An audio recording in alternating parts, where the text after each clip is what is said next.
coaches, welcome back to another Modern Soccer Coach Breakdown. This week we take a look at midfield rotations, something that is common in today's tactical game, but there's not a lot out there on how to coach it and how to break it down specifically. We look at that today, 3 different types of rotations. We'll break them down. If you like the topic, if you enjoy the work, we're going to have a free webinar on this where we're going to look at it in a little bit more detail. Full webinar for free on the Modern Soccer Coach platform on Thursday, September 26th. Please join us for free, limited spaces, so you can register below and save your space. Please also please subscribe so you don't miss any more of the content. Thank you so much. Here we go, midfield rotations. Okay, we always start these exercises off with an objective, and the objective for rotations are that when you're playing against a really good defensive team who are compact and who don't give up a lot of space, rotations are an excellent way to unbalance the defense, create an overload, or more specifically, as you'll see in these clips, get access to higher value space higher up the pitch. So I've got some inspiration for this video from John Wall, one of my favorite books, John Wall. I'll put the link below. Inspired by Marcelo Bielsa, Rotations and Interchanges. Fantastic book, and John has outlined 3 different types of rotations that we're going to look at now. Here we go. Okay, the first type of rotation that John looks at in his book is horizontal rotations. So this is where space is created above in different lines, and then space then is opened up for a player to receive. So you can see this here, the bounce pass gives players the time to rotate. The 8 and the 11 move into different spaces, and then in doing so should open up a little pocket where a player can receive in space. If we put this into an 11v11 picture, then the ball goes from centre back to centre back, and we're looking here at the 7 and the 10 move into different spaces. Again, unbalances the defence, opens up space higher up the pitch, and then creates the opportunity for a cross and a finish. Horizontal rotations in different spaces, in different lines. The next type of rotation is a vertical rotation that John outlines, and this is where space is created above the ball to bypass an opponent and then allows you to pass, as he calls it, the closest player positioned for a better entry. So in other words, a more progressive passing option towards goal.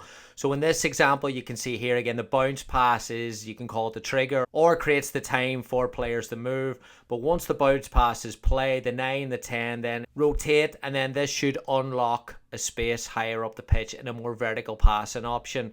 If we look at it in an 11v11 game, again, same type of situation, centre back to centre back, but now we'll look a little bit further below. So now it's the 6 and the 8 will rotate.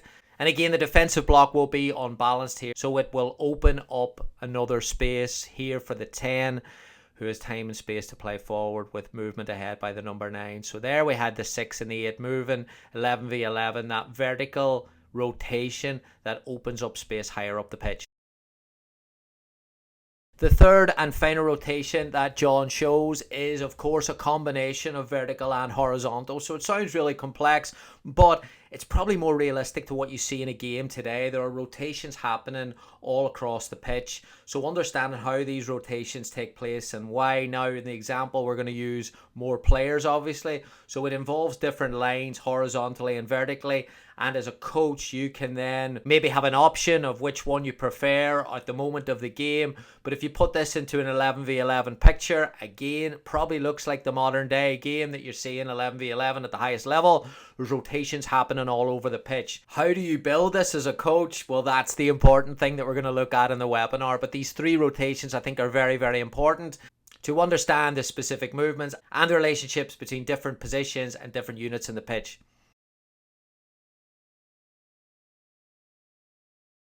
So there you have it, coaches, 3 different types of rotations. Please, if you enjoy the work, please make sure you check out John's book, and also please join us on September 26th, Thursday, 2 p.m. Eastern.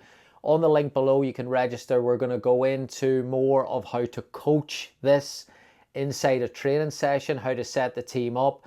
So different exercises, different shapes, different formations, different systems. We're going to look at that, talk into a lot more detail of how to put this from theory into practice. Please join us. Link is below.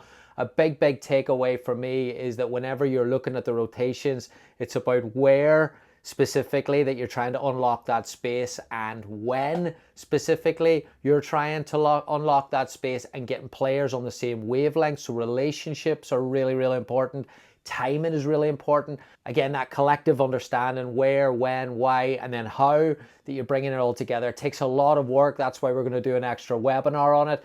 But I think the first point that's very important in this breakdown is to understand exactly what rotations are. Sometimes it's something in a game model. Well, midfield rotations will unlock space. Yes, but only against certain types of marking systems and certain types of shapes. Do you need to have rotations if you have a +1 in midfield? Potentially not. So looking at, again, where and when it is most effective, I think is really important. We're going to look at that there in the breakdown. So please join us for the webinar where we'll take this discussion to the next level. We'll look at training, we'll look at systems, and we'll look at how you can organize your game model to utilize and maximize the use of rotations at key moments in the game. Please join us. Link is below. There's only limited spaces available, so sign up today and you won't be disappointed. If you enjoy it, please like, please subscribe, and look forward to seeing you next week. Thanks again. Goodbye.